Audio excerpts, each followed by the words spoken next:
Jour pour jour, ça fait 14 ans. Le 11 avril 2011, Laurent Gbagbo était bombardé. Laurent Gbagbo a été humilié. Laurent Gbagbo a été insulté. Laurent Gbagbo a été traité de tous les noms. Arrêté comme un voyou, arrêté comme un bandit, menotté. Je dirais pas, il n'a pas été bastonné, le mot serait trop fort, violenté. Mais je remercie aujourd'hui le président qui va forer sur Roguion. Je remercie Ouattara qui a risqué sa vie. Parce que Alassane Ouattara et Téné Brahima avaient donné des ordres clairs. Liquider Laurent Gbagbo. Ce qui fait que lorsque le ministre, j'oublie le nom du ministre, celui qui est sorti avec la même chose qu'ils ont fait avec Ibé. Quand Ibé est sorti avec le mouchoir blanc, donne-moi, il y a un petit bâtard qui me provoque, il croit que je ne l'ai pas vu. Donne-moi, je vais le dégager de mon direct. Tu vas le faire ça ailleurs. Donne-moi une seconde. Donne-moi une seconde. Donc, alors, ceci dit, on continue. Je répète. Rokia, mais vraiment, vous attendez, où est cette, attendez, comme elle est en train de vous distraire, attendez, la bâtarde, ça, je viens de la dénigrer, je viens de la voir. Oh, attendez, hein, donne-moi une seconde. Aïssata Koulibaly, comme je lui ai dit, elle pensait certainement que je m'amusais. Je viens de l'attraper sur mon direct. Donne-moi une seconde. Alors, tu sais pas à qui tu as fait. Quand on te dit, reste dans ton petit coin, et puis tu fais la grande gueule, tu veux parler. Nous, on n'est pas pressés. Alors, permettez-moi une seconde. Je vais juste, voilà. Oui, Aïssata. Ok, la voilà ici. Ok. Attendez, hein, je vais... Voilà, la voilà ici. Voilà, cette fameuse Aïssata là, attendez, avant de la bloquer là, la voilà ici. Aïssata, c'est pas toi qui es là? C'est pas Aïssata là qui est là, c'est toi qui es là? Regardez, une vieillesse, une merde, une vieille carcasse, elle ne ressemble à rien, une pourriture. Regardez comment elle a arrêté. Regardez son visage. Nez plaqué à la bouche, faux cheveux, des lunettes de pacotille, et tu portes habit, avec tes seins flax là, tu montres ça à qui? Merdique que tu es. Allez, petit bâtard là, faut quitter mon direct. Allez, maintenant on va la bannir, hein? C'est bon non les gars? Allez, faut partir maintenant. Maintenant je te bannis. Voilà, c'est terminé pour elle. C'est ce que je lui ai dit. Je vais te montrer aux gens, et puis je vais t'allumer. Alors donc, on continue. Laurent Gbagbo, le 11 avril, est arrêté lorsque le menteur Alassane Ouattara a fait croire aux gens que non, ce sont les Ivoiriens qui ont arrêté Laurent Gbagbo. Wow! Qui sont ces Ivoiriens qui ont arrêté Laurent Gbagbo? Les FRC. La rébellion qu'il a transformée en armée, c'est-à-dire qu'en même temps, à l'hôtel du Golfe, il décide de créer une armée à lui. Il leur donne un nom. C'est ça qui m'a fait un peu mal, même si je suis un peu d'accord avec Soro Kibafore Guillaume, c'est ça qui m'a fait mal. Cette alliance à l'hôtel du Golfe. Merci Désiré Tagro, merci infiniment Edjadji. C'est ça qui m'a fait mal. Cela ne remet pas en cause la foi que j'ai en Soro, la confiance que j'ai en Soro, le respect que je porte à Soro. Mais ça me fait mal. Cette partie où Soro a soutenu Alassane Ouattara, c'est une partie qui m'a fait mal, qui m'a blessé au fond de moi-même. Parce que Soro savait au fond de lui-même que la vérité n'était pas là. Mais comme il a décidé depuis toujours, il a donné sa parole à un criminel, il a continué. Il a honoré sa parole, mais malheureusement, il a choisi le mauvais camp. Aujourd'hui, lui, il le paye mal, comme tous les Ivoiriens. On continue. Et ce n'est pas tout. Donc, Ouattara, contrairement à Ouattara qui avait donné l'ordre de liquider, donc quand Désiré Tagro sort sa tête comme ça, il est abattu en même temps. Il n'est pas le seul. Le porte-parole de l'armée. Celui qui faisait le relais à la télévision. Versé dans l'art de la parole, qui ne disait que la vérité, celui-là aussi, c'est l'armée française, un tireur d'élite qui l'a abattu. Vous voyez? Alors, Laurent Gbagbo a la vie sauve parce que Soro a dit à Ouattao, partout où tu es là, à cause de Dieu, il faut arriver là-bas, sinon ils vont tuer. Je ne sais pas, il avait le pressentiment que Ouattara voulait tuer Gbagbo Laurent. On pouvait le tuer pour dire qu'il a résisté, ou il a tenté de faire quelque chose. Ouattao arrive, il fait tout. Il arrive de justesse, il sauve la vie de Laurent Gbagbo. On peut tout dire de Soro Guillaume, mais ici, il faut que les gens reconnaissent, malgré le tort que Soro a causé à la Côte d'Ivoire, il le reconnaît. Mais il a rendu un immense service aux Ivoiriens en faisant tout pour que la vie du président Gbagbo soit préservée. Et Ouattao l'a dit, il ne l'a pas caché. Il a dit, Soro lui a dit d'arrêt qu'il ne faut même pas qu'une aiguille égratigne le président Gbagbo. Donc, aujourd'hui, c'est le 11 avril, la fête de la liberté, normalement. Mais attention, le 18 février, c'est la fête de la liberté. Au regard du fait que Gbagbo a échappé, la même personne, Ivoirien, asseyez-vous, hein, parce qu'aujourd'hui, là, c'est dosé. On va rentrer dans la zone de turbulence, comme le dit Johnny Patioko. On va en profondeur, et puis on rentre dans la zone de turbulence. Ferme la porte là. Alors, le même individu, le même criminel. Ah oui, j'ai fait une intervention fracassante sur Elvic TV. Merci beaucoup. Merci, c'est Roman. Alors, l'argent monte seulement. Bon, mais vraiment, merci infiniment pour tous les dons. Alors, j'ai pas fini. J'ai pas encore fini. Donc, que se passe-t-il? Que se passe-t-il? Le même individu, le 18 février 1992, ordonne la liquidation de Simone Gbagbo et de Laurent Gbagbo. De justesse sauvée par la gendarmerie républicaine de l'époque. Le 11 avril 2011, le même criminel ordonne la liquidation de Laurent Gbagbo. Et de justesse cette fois-ci, c'est Soro Guillaume et Ouattao qui sauvent la vie de Laurent Gbagbo. Et le 11, aujourd'hui, logiquement, devait consacrer, désormais c'est la fête de la Renaissance. Que les Ivoiriens ne se trompent pas de combat. Que les Ivoiriens restent fermes. Laurent Gbagbo n'a pas besoin de ce combat.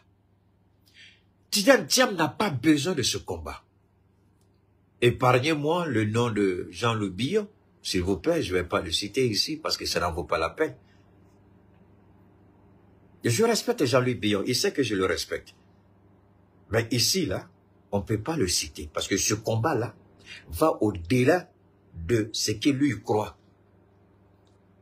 Il est riche, il est milliardaire.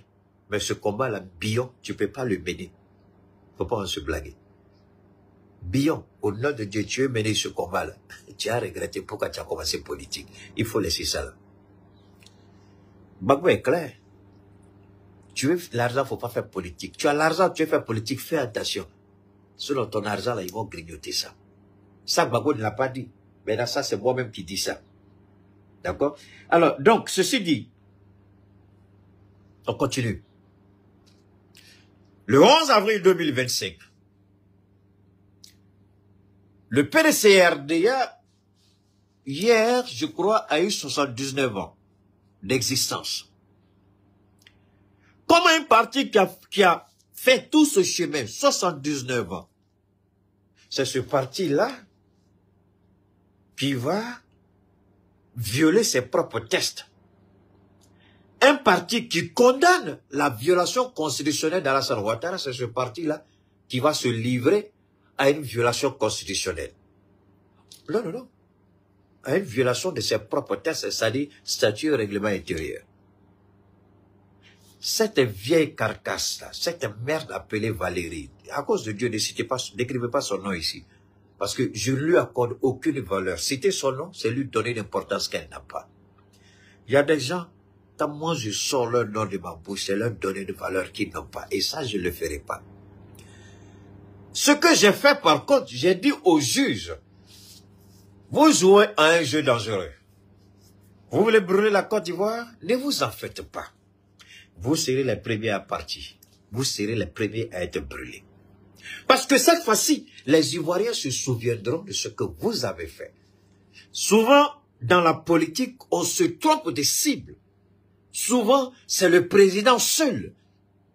Une fois que le président tombe, les mauvais magistrats, les mauvais juges, les mauvais procureurs, on les oublie. Mais pourtant, ils sont les premiers responsables. T'es pas obligé. Tu peux dire, je ne peux pas donner à quelqu'un d'autre. Mais si tu acceptes, tu sais pourquoi tu as accepté. Donc, ce que j'ai fait d'abord, j'ai présenté 2 cas. Alassane Ouattara a reçu Tidjane Thiam en sa qualité de président élu du PDC-RDA. Si la justice dit autre chose, c'est que Ouattara était menteur. Ce que nous avons toujours dit allait être bien confirmé, c'est un menteur. Et la justice doit tenir compte de ce qu'on appelle... prêtez-moi l'expression là, comment on dit ça? Il y a une expression judiciaire là qu'on utilise là. Clémence, aujourd'hui tu es venu sur YouTube, Clémence. Clemcia, ok. Tu as laissé Facebook, ok, ça c'est bien. Comment on dit? Jurisprudence, voilà, la jurisprudence. Donc, les juges doivent faire face à ce qu'on appelle la jurisprudence. Le président Ouattara reçoit Tidjane en sa qualité de président du PDC-RDA, fraîchement élu, présenté par le doyen du PDC-RDA. Ouattara doit-il prendre affaire? Si la justice dit autre chose, c'est que Ouattara a menti. Donc, il va falloir que les juges condamnent Ouattara pour avoir présenté Tidjane Thiam à la télévision nationale, au palais de la présidence, comme le président du PDC-RDA, alors que eux jugent, ils décident qui ne l'est pas. Il va falloir, alors là, on allait dans une situation, dans un imbroglio politico-juridique, ça serait intéressant. Mais ils ne pouvaient pas prendre le risque de se retourner face à Alassane Ouattara. C'est un risque qu'ils n'allaient pas prendre. Donc, qu'est-ce qu'ils ont fait? Vous allez écouter tout à l'heure. Cette vieille carcasse qui a porté plainte, ce qui me gêne, ce n'est pas tant la plainte. Ce qui me gêne, ce n'est pas tant la plainte. Ouh, ça fait beaucoup d'argent aujourd'hui. Hein. Clémence, j'attends ton argent. Hein. YouTube donne la... Et puis, bon, c'est la seule femme que j'ai choisie en Côte d'Ivoire. Mais en même temps, qui m'a abandonné. Elle dit, Keita, je ne te veux pas à vous forcer, Clemcia. À vous forcer. Moi non plus, je ne t'aime pas. C'est pas grave, même si tu ne m'aimes pas, moi, je t'aime quand même. Hein? C'est ma soeur. Hein? Alors, donc, regardez bien. La femme, ce n'est pas tant la plainte, moi, qui me pose un problème. C'est le timing de la plainte. Pourquoi à cette époque? Pourquoi maintenant? Est-ce que Tidjane a été élu hier? Non. Il n'a pas été élu hier. Il y a combien de temps il a été élu? Combien de mois? Combien d'années? Je ne sais pas. Il y a longtemps. Pourquoi c'est à quelques mois des élections, cette vieille mégère, payée par ténébrement le criminel sans foi ni loi? On manipule les gens. Vous n'avez pas de dignité. Vous n'avez aucune honte. Vous voulez voir ce pays-là brûler encore. On a honte pour vous, ce que vous faites. Oui, j'ai pas fini. Je ne fais que baliser le terrain. Hein? Je suis en train de préparer le terrain pour qu'on parle. Ainsi, le RHDP paye des gens pour nous distraire. J'ai dit une fois, les alliances se font et se défont. Les alliances sont circonstancielles en politique. Une alliance en politique n'est pas une alliance de mariage. Non. Non. Non. je marie ma soeur Clémence. Vous croyez que parce que demain elle n'est pas contente avec moi, je dois la divorcer? Non, c'est pour le meilleur et le pire. C'est pour vieillir. C'est pour avoir des enfants. C'est pour laisser la trace à la prochaine génération. Ce n'est pas pour dire demain, je ne suis pas d'accord. Mais dans la politique, là, je ne suis pas d'accord avec toi aujourd'hui, cru que quand je prends ma route, je suis parti, je m'associe avec quelqu'un d'autre. Ça, c'est la politique qui nous dit ça. Donc, la politique, c'est circonstanciel, c'est événementiel, c'est historique, c'est idéologique. Laurent Gbagbo n'a pas besoin d'avoir la même idéologie que le PDC-RDA. Ils peuvent avoir une circonstance, une union de circonstances. Et s'ils gagnent les élections, Laurent Gbagbo, sa politique, il dit, moi je fais le social. Voilà les ministères où je souhaite être membre. Au cas où, peut-être c'est le ticket PDCI qui gagne. Si c'est, prenons l'exemple que c'est le PPACI qui remporte les élections avec le PDC-RDA. Le PDCI dit, nous, c'est l'agriculture qui nous intéresse, c'est l'économie qui nous intéresse, d'accord? C'est la santé qui nous intéresse, on veut appliquer notre politique à ce niveau. Le PPACI dit, d'accord, vous avez ces 3 ministères, c'est terminé. Vous nous faites des propositions, et puis nous, on implémente ça dans la gestion du gouvernement pour que le Premier ministre l'applique. Le Premier ministre peut être du PPACI, et économie, voilà comment ça fonctionne au niveau de... Alors, les gens veulent vous emballer dans les faux débats sur Live TV et puis la nouvelle télé Côte d'Ivoire. C'est des bullshit, n'écoutez pas, c'est des conneries. S'ils sont garçons qu'ils battent comme Tamaroma, donc on va parler de ça. Vous ne connaissez rien, vos gueules qui puent la mer. Vous dites des bêtises sur les plateaux de télévision. Regardez le gorille, là, comment on appelle ça, le gars là, le Tortue Ninja. Tortue Ninja avec l'idiot d'Élysée là. Élysée, si tu as problème de veste là, il faut m'envoyer un message. J'ai tellement de vestes et je porte même pas. Je vais t'envoyer, valise et t'envoyer. Tu portes la même chose, tu vas t'asseoir, tu dis des bêtises sur les écrans de télévision. Est-ce que Laurent Gbagbo a besoin d'avoir la même idéologie que le PDC-RDA? Non. Il y a des ministères clés où le PDC-RDA peut appliquer sa politique, où il y a des ministères clés, le PPACI peut appliquer sa politique, où il y a des ministères clés, le GPS peut appliquer sa politique, d'accord? Le FGCI, le Simone Gbagbo peut appliquer sa politique. Donc, ce n'est pas parce qu'ils ne sont pas présidents qu'ils peuvent pas, non. Tout ça, ça se discute au sein de la coalition. Voilà ce qu'on veut. Mais les Ivoiriens, je vous le dis, ne vous trompez pas de combat. Ce qu'ils vont venir vous dire, ils ne s'entendent pas, c'est des conneries. Ils s'entendent très bien. Ils savent où ils vont. Si Gbagbo a laissé Simone, elle est porte-parole, mais en réalité, elle représente. Elle a dit, elle a été claire. Ma philosophie, mon idéologie politique, c'est la même chose que le président Laurent Gbagbo. Elle n'a pas changé. Donc, si elle peut s'entendre avec le PDCI, avec les autres, vous croyez que Gbagbo ne pourrait pas s'entendre avec eux? La question n'est pas là-bas. La question, ils veulent créer un faux débat. Créer un doute, oui, Tortue Ninja, vous le connaissez. Ah, ou bien, allez-y, regardez Tortue Ninja. Vous savez, c'est lui qui est sur leur télé, Live TV, Tortue Ninja, c'est lui. C'est son nom désormais, Tortue Ninja. Prenez sa photo, et puis prenez photo de Tortue Ninja, vous regardez si c'est pas la même chose. Alors, donc, arrêtez, alors, arrêtez. Alors, donc, on revient alors. L'idéologie. Ils savent très bien où ils vont. Simone Gbagbo, je vous en prie, je vous en prie, je vous en prie. Moi, j'ai pas de parti politique en tant que tel. Et j'ai toujours dit, s'il y a un parti politique qui peut m'intéresser un jour, il y en a deux, le PDCI ou le PPACI. Mais je vais plus pour le PDCI. Le PPACI, je n'ai aucun problème avec le PPACI. D'ailleurs, même, c'est ma vision politique, l'idéologie sociale du PPACI, c'est bonne idée. Et d'ailleurs, moi, je pense que les gens font une mauvaise lecture. Quand on créait le PDC-RDA, à l'époque, à Bamako, à 46, quand on créait le PDC-RDA, mais c'était avec une idéologie la même idéologie de Laurent Gbagbo aujourd'hui, là, c'est la même idéologie qui a motivé la création du RDA. Parce que le RDA, c'était le Rassemblement démocratique africain. Donc, la Guinée se retrouvait dedans, le Mali se retrouvait dedans. Il y a un certain nombre de pays qui étaient dedans. Ils ont créé ça ici, à Bamako, le RDA.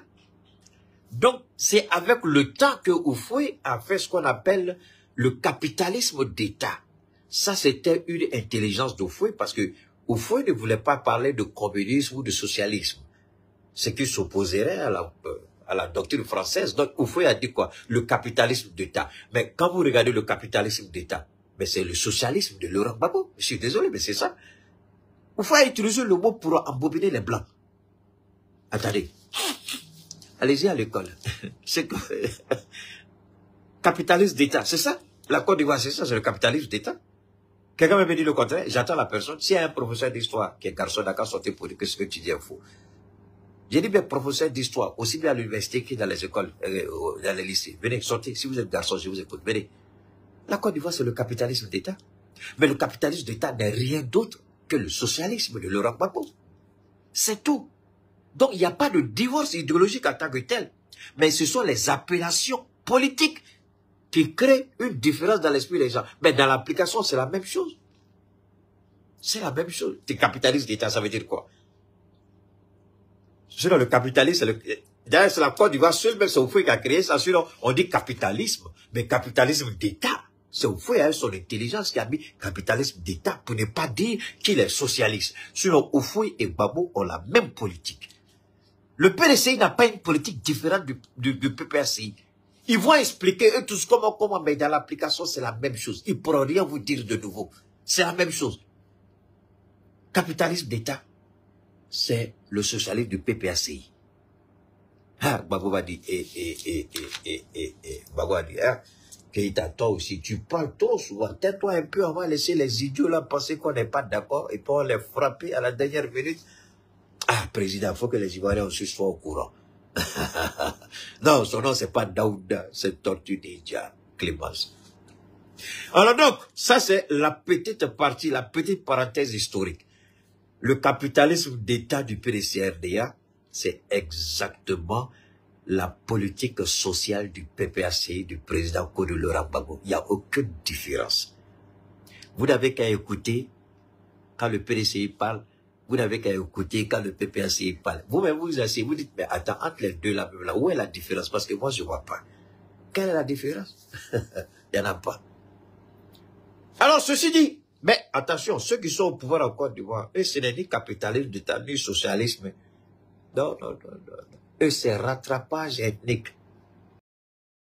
N'oubliez pas de vous abonner et d'activer la cloche de notification pour rester informé de nos prochaines vidéos. Restez à l'écoute pour les développements passionnants à venir.